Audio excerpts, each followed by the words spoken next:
皆様お久しぶりでございます。大名古屋巻でございます。前回の動画では赤小線の一番効率的な通過の仕方を考えました。今回の動画では新徳から狩勝峠を経由して富良野に向かってみたいと思います。それでは北海道8ループの旅第2話スタートです。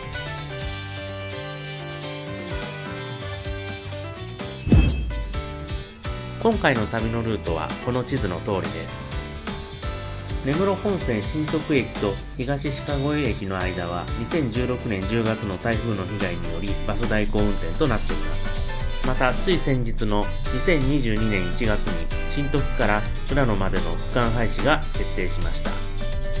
ということで私がこの鉄道に乗るのはもう夢のまた夢になってしまいました。ただし現段階ではまだ廃止時期も決まっているわけではありません。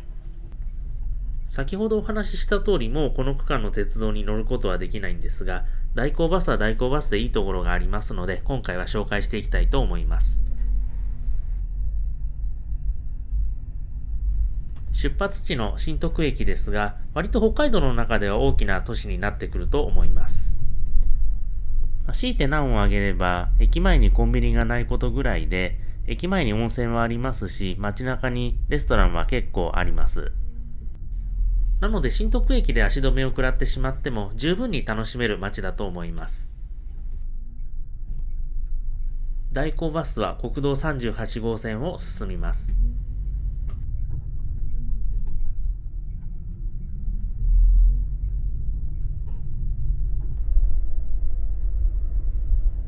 このバスは制限速度いっぱい、いっぱいといっても40キロとか50キロなんですが、その速度でこのまっすぐな道を進んでいきます。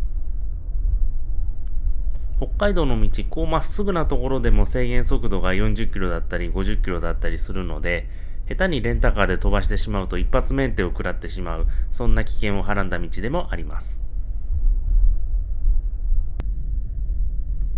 今でこそ根室本線は長いトンネルでこの狩勝峠を通過していくんですが、かつての根室本線はこの38号線と全くぴったり沿ってというわけではないんでしょうが、この近くを走っていた模様です。さて皆さんは日本三大車窓をご存知でしょうか。実はここ狩勝峠越えも日本三大車窓の一つに数えられています。ここ以外の2カ所に関しては今も鉄道で行くことができます。一方でこの狩勝峠越えは旧線の方を指すので、新線に切り替わってしまった今となっては見ることはもうできません。ただしこの代行バスは旧線の近くを通っていくことになるので、かつての日本三大車窓に極めて近い景色を見ることができるのではないかと思います。そう考えるとこの代行バスのタイもあながち悪いものではないのかなと思います。そんなこんな原生林の中を走っていますと、最初の停留所である札幌リゾート停留所に停まります。根室本線に札幌リゾート駅という駅はないんですけれども、利便性を考慮して後に追加された停留所です。札幌リゾートを出発するといよいよ峠越えに挑みます。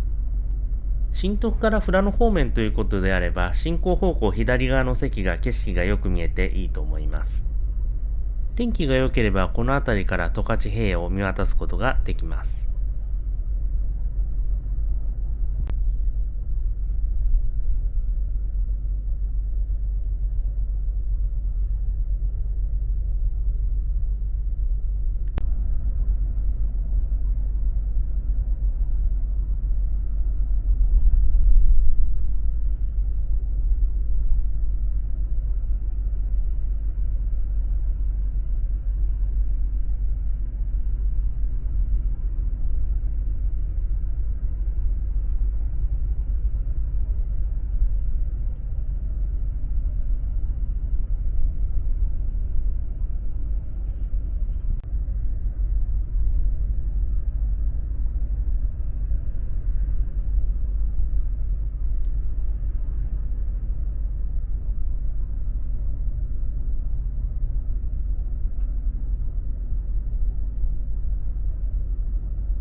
カ勝峠に到着しました。ここから上川郡から空知郡に入ります。ここで特に休憩をすることもなく、あっさりと通過してしまいます。観光バスでもなく代行バスという位置づけなので、この辺り止まってくれないのは理解はできるんですが、トイレ休憩で5分ぐらい止まってくれないかなと思うところであります。さて、峠を下りますと落合駅に到着します。この駅は峠の一個手前の駅という性格上、とても重要視されたのではないかと思うんですが、今やもうかつての面影はありません。動画で伝わるかどうかわからないんですが、この駅もう廃止されてしまったような、そんな雰囲気を漂わせていました。一応路線廃止はされていないので現役の駅ということですし、この代行バスの待合室に駅舎はなっているようです。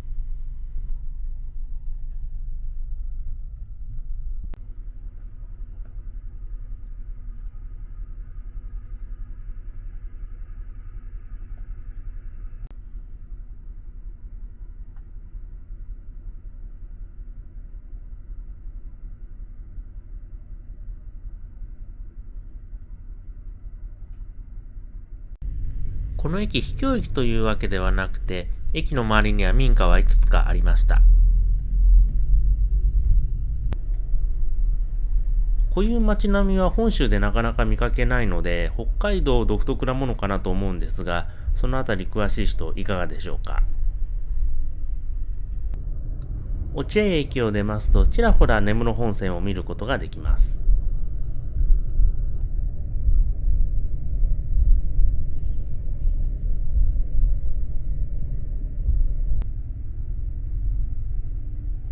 南富良野町の市街地に近づくと、まもなく生虎駅に到着します。この駅は映画ポップ屋の舞台としても有名になっています。この映画の公開が1999年ということで、また主演の高倉健さんが2014年に亡くなっているということを考えると、随分時間が経ってしまったなと感じるところであります。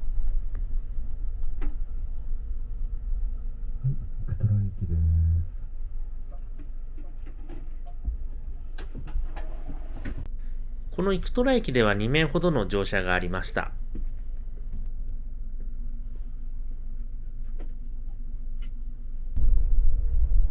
さて、このバスの終点の東鹿越駅は、空知川をせき止めてできた金山湖のほとりにあります。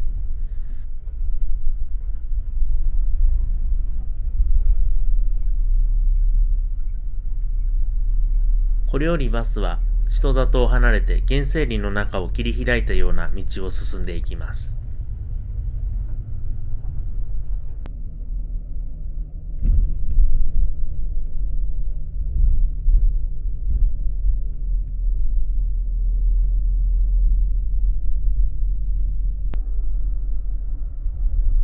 さて、バスは間もなく東鹿越駅に到着します。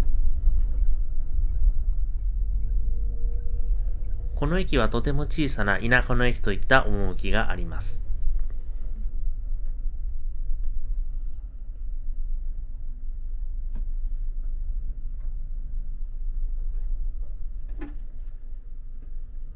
お疲れ様でした。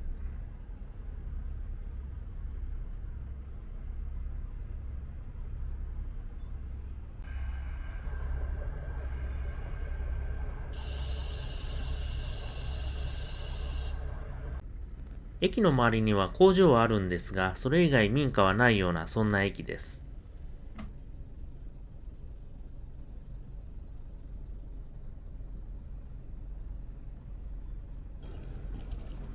そうではあるんですが、この駅とてもよく整備されていて、待合室等はとても綺麗になっています。